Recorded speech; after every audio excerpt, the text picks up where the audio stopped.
Good evening.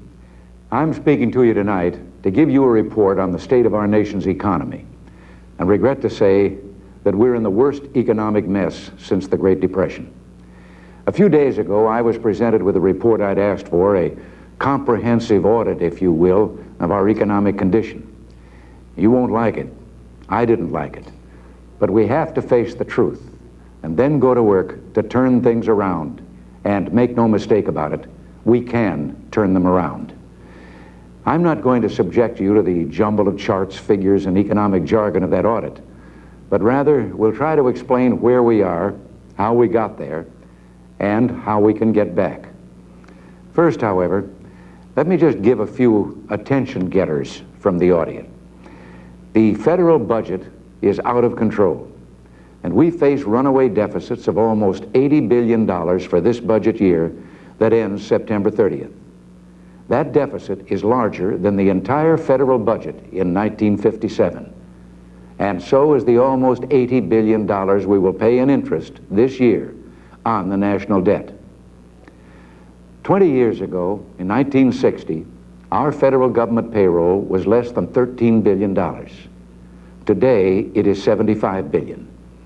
During these 20 years, our population has only increased by 23.3%. The federal budget has gone up 528%.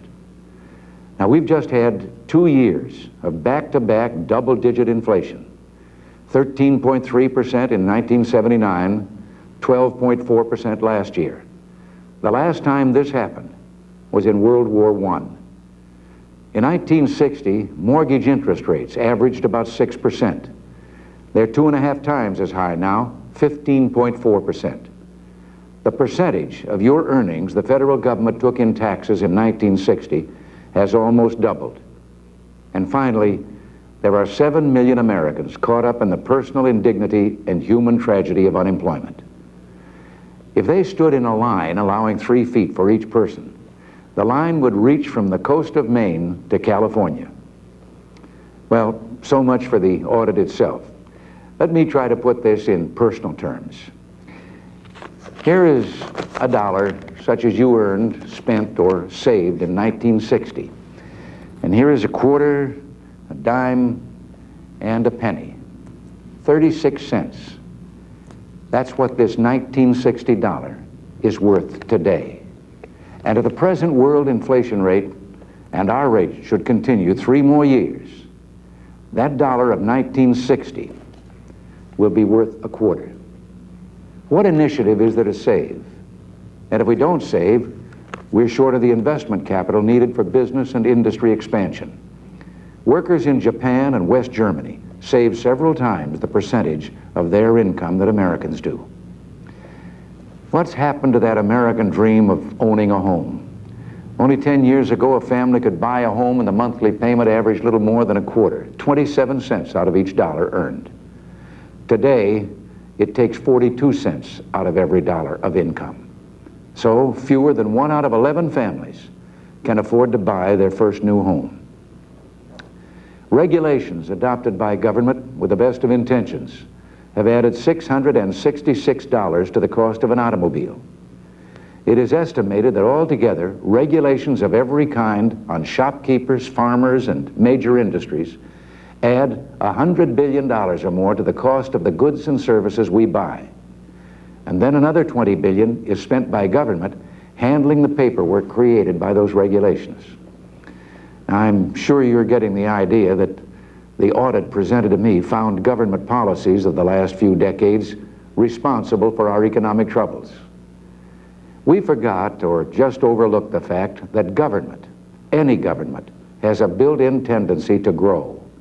Now, we all had a hand in looking to government for benefits as if government had some source of revenue other than our earnings. Many, if not most, of the things we thought of or that government offered to us seemed attractive. In the years following the Second World War, it was easy, for a while at least, to overlook the price tag. Our income more than doubled in the 25 years after the war. We increased our take-home pay in those 25 years by more than we had amassed in all the preceding 150 years put together. Yes, there was some inflation, 1 or 1.5% a year. That didn't bother us. But if we look back at those golden years, we recall that even then, voices had been raised warning that inflation, like radioactivity, was cumulative and that once started, it could get out of control. Some government programs seemed so worthwhile that borrowing to fund them didn't bother us. By 1960, our national debt stood at $284 billion. Congress in 1971 decided to put a ceiling of $400 billion on our ability to borrow. Today, the debt is $934 billion. So-called temporary increases or extensions in the debt ceiling have been allowed 21 times in these 10 years. And now, I've been forced to ask for another increase in the debt ceiling, or the government will be unable to function past the middle of February. And I've only been here 16 days.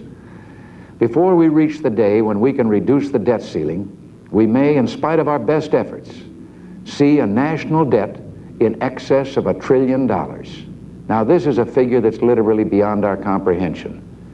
We know now that inflation results from all that deficit spending. Government has only two ways of getting money other than raising taxes. It can go into the money market and borrow, competing with its own citizens and driving up interest rates, which it has done, or it can print money, and it's done that.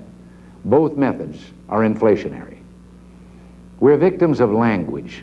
The very word inflation leads us to think of it as just high prices. And then, of course, we resent the person who puts on the price tags, forgetting that he or she is also a victim of inflation. Inflation is not just high prices. It's a reduction in the value of our money. When the money supply is increased, but the goods and services available for buying are not, we have too much money chasing too few goods. Wars are usually accompanied by inflation. Everyone is working or fighting, but production is of weapons and munitions, not things we can buy and use. Now, one way out would be to raise taxes so that government need not borrow or print money. But in all these years of government growth, we've reached, indeed surpassed, the limit of our people's tolerance or ability to bear an increase in the tax burden. Prior to World War II, taxes were such that on the average we only had to work just a little over 1 month each year to pay our total federal, state, and local tax bill.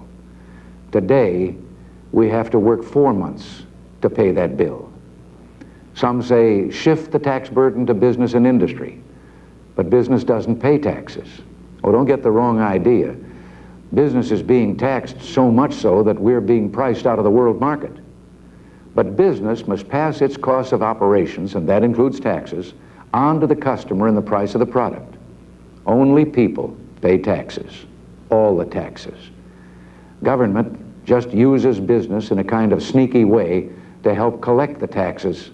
They're hidden in the price. We aren't aware of how much tax we actually pay. Today, this once great industrial giant of ours has the lowest rate of gain in productivity of virtually all the industrial nations with whom we must compete in the world market. We can't even hold our own market here in America against foreign automobiles, steel, and a number of other products. Japanese production of automobiles is almost twice as great per worker as it is in America. Japanese steel workers outproduce their American counterparts by about 25%. Now, this isn't because they're better workers. I'll match the American working man or woman against anyone in the world. But we have to give them the tools and equipment that workers in the other industrial nations have. We invented the assembly line and mass production.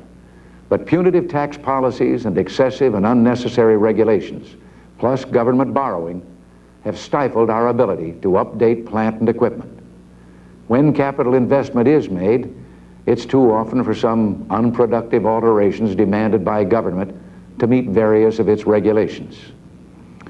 Excessive taxation of individuals has robbed us of incentive and made overtime unprofitable.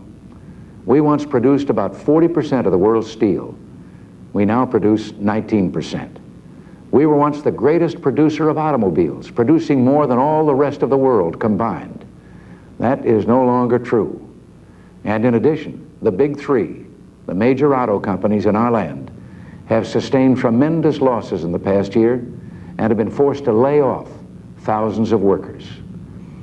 All of you who are working know that even with cost of living pay raises, you can't keep up with inflation.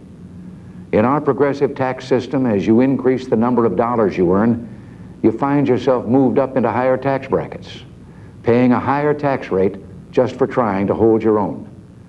The result? Your standard of living is going down.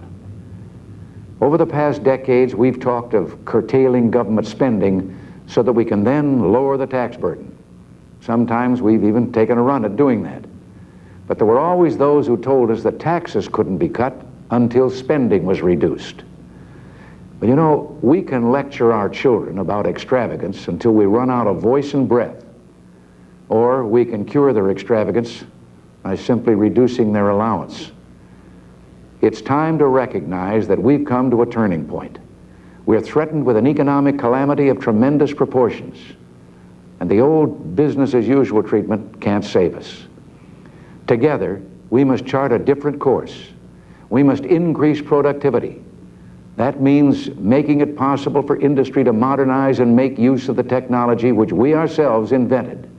That means putting Americans back to work, and that means, above all, bringing government spending back within government revenues, which is the only way, together with increased productivity, that we can reduce and, yes, eliminate inflation.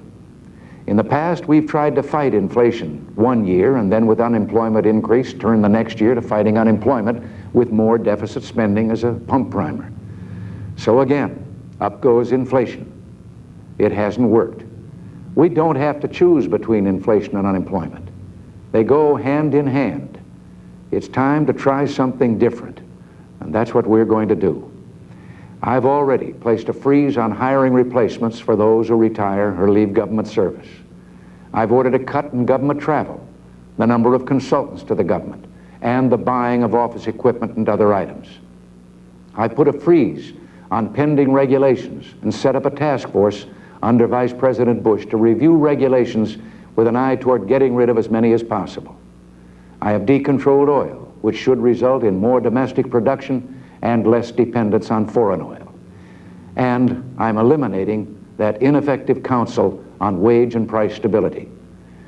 But it will take more, much more, and we must realize there is no quick fix. At the same time, however, we cannot delay in implementing an economic program aimed at both reducing tax rates to stimulate productivity and reducing the growth in government spending to reduce unemployment and inflation. On February 18th, I will present in detail an economic program to Congress embodying the features I've just stated. It will propose budget cuts in virtually every department of government. It is my belief that these actual budget cuts will only be part of the savings. As our cabinet secretaries take charge of the departments, they will search out areas of waste, extravagance, and costly administrative overhead which could yield additional and substantial reductions. Now, at the same time we're doing this, we must go forward with a tax relief package. I shall ask for a 10% reduction across the board in personal income tax rates for each of the next 3 years. Proposals will also be submitted for accelerated depreciation allowances for business to provide necessary capital so as to create jobs. Now, here again, in saying this, I know that language, as I said earlier, can get in the way of a clear understanding of what our program is intended to do. Budget cuts can sound as if we're going to reduce total government spending to a lower level than was spent the year before. Well, this is not the case. The budgets will increase as our population increases, and each year we'll see spending increases to match that growth. Government revenues will increase as the economy grows, but the burden will be lighter for each individual because the economic base will have been expanded by reason of the reduced rates. Now let me show you a chart that I've had drawn to illustrate how this can be. Here you see two trend lines. The bottom line shows the increase in tax revenues. The red line on top is the increase in government spending. Both lines turn upward, reflecting the giant tax increase already built into the system for this year, 1981, and the increases in spending built into the 81 and 82 budgets and on into the future. As you can see, the spending line rises at a steeper slant than the revenue line. And that gap between those lines illustrates the increasing deficits we've been running, including this year's $80 billion deficit. Now, in the second chart, the lines represent the positive effects when Congress accepts our economic program. Both lines continue to rise, allowing for necessary growth. But the gap narrows as spending cuts continue over the next few years until finally the two lines come together, meaning a balanced budget. I am confident that my administration can achieve that. At that point, tax revenues, in spite of rate reductions, will be increasing faster than spending, which means we can look forward to further reductions in the tax rates. Now, in all of this, we will, of course, work closely with the Federal Reserve System toward the objective of a stable monetary policy. Our spending cuts will not be at the expense of the truly needy. We will, however, seek to eliminate benefits to those who are not really qualified by reason of need. As I've said before, on February 18th, I will present this economic package of budget reductions and tax reform to a joint session of Congress and to you in full detail. Our basic system is sound. We can, with compassion, continue to meet our responsibility to those who, through no fault of their own, need our help. We can meet fully the other legitimate responsibilities of government. We cannot continue any longer our wasteful ways at the expense of the workers of this land or of our children. Since 1960, our government has spent $5.1 trillion. Our debt has grown by $648 billion. Prices have exploded by 178%. How much better off are we for all that? Well, we all know we're very much worse off. When we measure how harshly these years of inflation, lower productivity, and uncontrolled government growth have affected our lives, we know we must act, and act now. We must not be timid. We will restore the freedom of all men and women to excel and to create.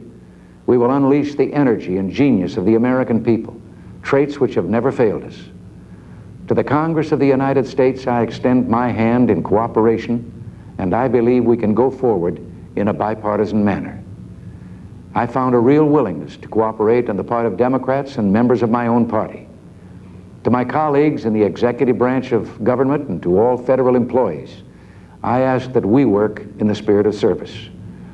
I urge those great institutions in America, business and labor, to be guided by the national interest, and I'm confident they will. The only special interest that we will serve is the interest of all the people.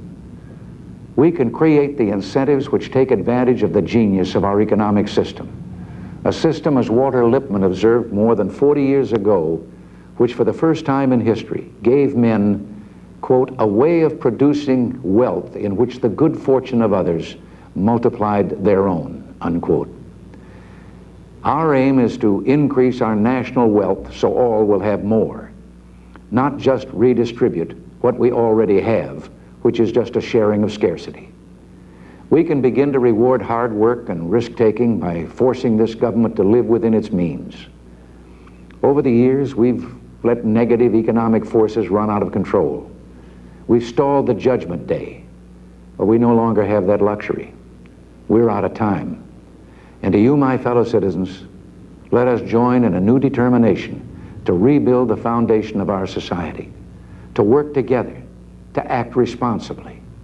Let us do so with the most profound respect for that which must be preserved, as well as with sensitive understanding and compassion for those who must be protected. We can leave our children with an unrepayable massive debt and a shattered economy, or we can leave them liberty in a land where every individual has the opportunity to be whatever God intended us to be.